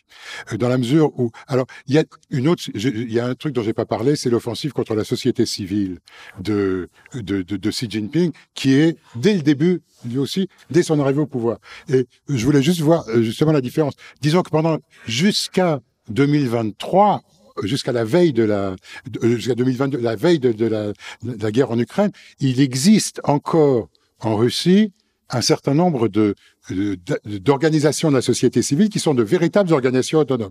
Alors, ce qui est très intéressant, c'est la loi sur les ONG qui a été prise en Russie, si je me souviens bien, en 2012 ou 2014, et qui est prise en 2016 en Chine, et qui est largement la copie de la loi russe, pratiquement sur ce qui est du contrôle des finances, de la nécessité de se déclarer auprès de la police, de voir ses frais de fonctionnement supervisés chaque année par la police et renouvelés tous les ans pour les autorisations, la nécessité d'avoir un siège en Europe, la lutte contre les organisations de la société civile internationale. Tout ça, c'est des choses qui sont très très proches. Alors, sur la propagande, le culte de la personnalité de Xi Jinping au début est très largement copié sur celui de Poutine. Alors, il y a les deux. Il y a l'héritage de Mao. Hein, si j'avais des trucs, il y a des images qui sont évidemment des images qui viennent de Mao, mais il y a aussi dans les chansons à la gloire de Poutine, de Xi Jinping, qui sont des chansons pop. Il y a un certain nombre de choses qui se ressemblent énormément. Mais je crois que là où vous avez raison, ils ont à peine besoin d'avoir des échanges. On se rendra peut-être compte un jour qu'il y en a énormément, de secrets qu'on connaît pas. Mais je crois que la nature même du régime est quand même, Russie unie est quand même l'héritier de l'Union soviétique. Et le Parti communiste chinois a été quand même très largement fait par l'Union soviétique. Moi, ma position d'ailleurs est que Xi Jinping est beaucoup plus près de Staline que de Mao. Et que donc, il a justement cette manière de gouverner par les organes du parti, alors que Mao avait la folie de lancer les larges masses aussi contre les organes du parti. Ça ne veut pas dire que c'était mieux, hein. Il mouillait les masses dedans, mais Xi Jinping jamais ne ferait appel aux masses. Xi Jinping, c'est beaucoup plus comme Staline. Et donc, on parle. Alors, juste un petit mot, Marie. Alors, j'ai pas été assez clair. Je parle pas seulement de Xi Jinping. Je crois que si on regarde, c'était les forces et les faiblesses du régime, je pense que dans les faiblesses du régime, il y a aussi une résistance passive de la société, une résistance de la société et parfois une résistance active de la société. Donc, je crois que la société chinoise, malgré Xi Jinping, continue à évoluer et elle continue à changer. Et c'est pour ça, moi, c'est personnellement ce qui me donne. Alors, on voit pas aujourd'hui son expression au niveau politique, mais quand même, dans la société, il se passe un certain nombre de choses et je suis encore convaincu quand même que on ne peut pas éternellement avoir un régime politique qui est coupé de l'évolution de la société. La question, c'est combien de temps? Ça, je suis d'accord, je peux pas le dire. Est-ce qu'il ne va pas chercher à attaquer Taïwan? Alors, s'il suit la trajectoire de Poutine... Alors, ce que je pense, alors là, je ne dis pas dans le mar de café, mais je vais vous dire mon intuition. Mon idée, c'est que il a intérêt à mobiliser le nationalisme autour du danger taïwanais, autour du séparatisme, autour de la nécessité de redonner à la Chine sa place dans le monde entier. Et donc, Taïwan est quelque chose qui permet de réunifier l'ensemble du nationalisme. Maintenant, attaquer Taïwan aujourd'hui, surtout pas, sauf à mon avis, le seul facteur qui ferait qu'il attaquerait Taïwan, c'est qu'il se sente véritablement menacé, qu'il sente son pouvoir menacé à l'intérieur. Et ça, c'est quelque chose qui, effectivement, pourrait motiver cette fuite en avant. Mais aujourd'hui, attaquer Taïwan serait très négatif vis-à-vis de ses rapports avec l'Occident. N'oubliez pas qu'ils dépendent beaucoup, il y a une grande interdépendance des économies. D'autre part, c'est quelque chose qui n'est pas si simple à faire. C'est pas l'Ukraine, Taïwan. Je veux dire, il y a la mer à attaquer. C'est plein de montagnes. Alors, ce qui se passe, c'est qu'évidemment, la guerre cognitive, comme disent les Taïwanais, c'est-à-dire la désinformation, etc., qui est quelque chose, je suis pas tout à fait d'accord avec ce qui s'est dit ce matin, c'est quelque chose de très ancien. Ça fait plus de 10 ans que les Taïwanais dénoncent cette guerre cognitive. Et juste à la veille des élections cette année, à la fin de l'année dernière, on n'arrêtait pas de parler de ça à Taïwan. Donc ça, je crois que c'est quelque chose d'important. Mais attaquer Taïwan, c'est, à mon avis, au cas où le pouvoir est véritablement menacé. Alors là, pourquoi pas? On peut aussi dire que la Chine a écrasé Hong Kong et que le monde n'a pas réagi, et donc c'est pas pareil. Non. Mais bon. Et puis moi, j'ai réagi. C'est une question à Françoise Thom. Vous n'avez pas beaucoup parlé de Russie unie, justement. Donc, qu'est-ce que, là, à l'instant, il y avait des comparaisons entre le Parti communiste chinois et Russie unie. Est-ce que c'est pas abusif? Russie unie me semble moins structuré que le Parti communiste chinois. Et d'autre part, est-ce que, la vraie structuration de l'appareil poutinien, est-ce que c'est Russie unie ou est-ce que c'est le KGB et toutes ses dépendances? Voilà, deux questions. Russie unie, c'est surtout, je dirais, une courroie de transmission. C'est rien de plus. Le vrai pouvoir, c'est les Siloviki.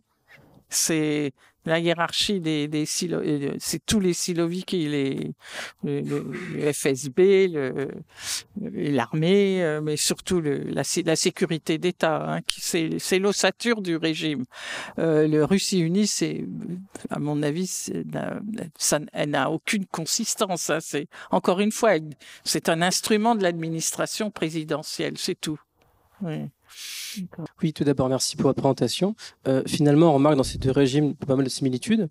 Et finalement, oui, dans cette idée de deux régimes qui veulent structurer un pouvoir, mais aussi, on va dire, un appareil d'État, on peut imaginer que les deux pouvoirs peuvent peut-être survivre sans cet homme fort, sans ce culte un peu de la personnalité. Donc justement, est-ce que vous pensez qu'un après Xi Jinping, un après Poutine, pourrait se faire aussi facilement sans le même homme à la tête de l'appareil?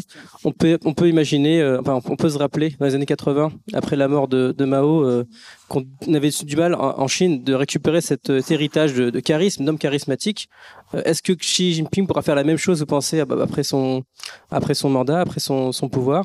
Est-ce que les deux régimes sont suffisamment résilients et forts pour survivre, même après ce mandat si personnel, finalement? Je peux répondre pour Xi Jinping. Enfin, je peux répondre. Non, je peux essayer de répondre pour Xi Jinping. Est-ce que le régime survivra à... C'est la présidence à vie en ce moment, donc je ne sais pas combien de temps va durer Xi Jinping. Je ne vis pas dans le verre de café. Est-ce qu'il va durer jusqu'à la fin de sa vie au pouvoir? Ça non plus, je ne pourrais pas le garantir. Disons que si on se met dans l'optique selon laquelle il dure jusqu'à la fin de sa vie, après ça, en refusant toujours de nommer un successeur, parce que c'est aussi l'une des caractéristiques que je n'ai pas nommées, alors qu'on devait toujours nommer un successeur pour le former et le mettre. Xi Jinping s'y est refusé. Donc, c'est pas une preuve de force, ça, hein, c'est une preuve de faiblesse. L'une des possibilités, à mon avis, c'est toujours très dangereux de faire des scénarios, mais en l'absence de l'effondrement total du régime, qui n'est jamais totalement à exclure, je vois plus une évolution dans le style de l'après-mort ou de l'après-Staline, si vous voulez. C'est-à-dire qu'après un homme fort qui a terrorisé le sommet de l'appareil, il faut pas oublier ça. Xi Jinping est sûrement le plus détesté au bureau politique et au comité permanent du bureau politique. Parce que les gens sont terrorisés. Ils peuvent pas se téléphoner, ils peuvent pas s'appeler, ils peuvent pas se voir sans passer par le dirigeant suprême. Donc il y a une volonté de l'ensemble de l'appareil de rétablir les règles de prévisibilité. Ce qui s'est passé après Staline, ce qui s'est passé après la mort de Mao, et ce qui se passera après la mort de Xi Jinping. Si c'est la destitution de Xi Jinping, à plus forte raison, évidemment. Mais si c'est après la mort de Xi Jinping au pouvoir, je crois que il faudra attendre latence, mais qu'à ce moment-là, il y aura de nouveau la volonté de mettre une direction collective et de renouveler la légitimité d'un dictateur qui a bien sûr le culte de la personnalité, mais il faut pas rigoler. Personne ne donnerait sa vie pour Xi Jinping. Hein. C'est tout ça, on joue le rôle de l'admiration.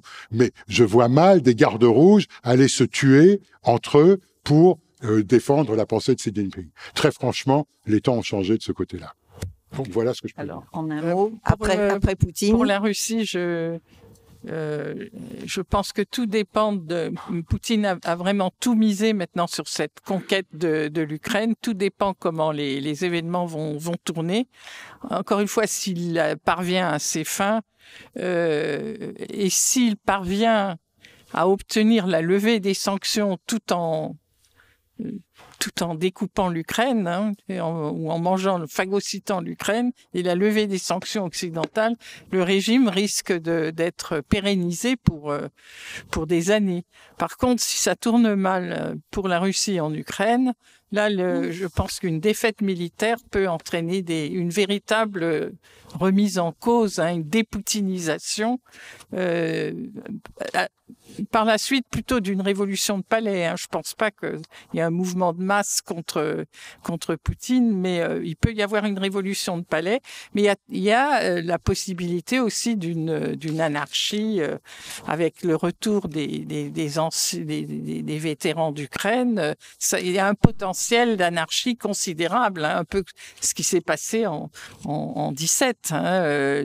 La révolution bolchevique, elle a été faite par des déserteurs. Hein. Et si les choses tournaient mal en Ukraine, c'est exactement un scénario de ce genre-là qu'on pourrait imaginer. Donc ce serait pas forcément...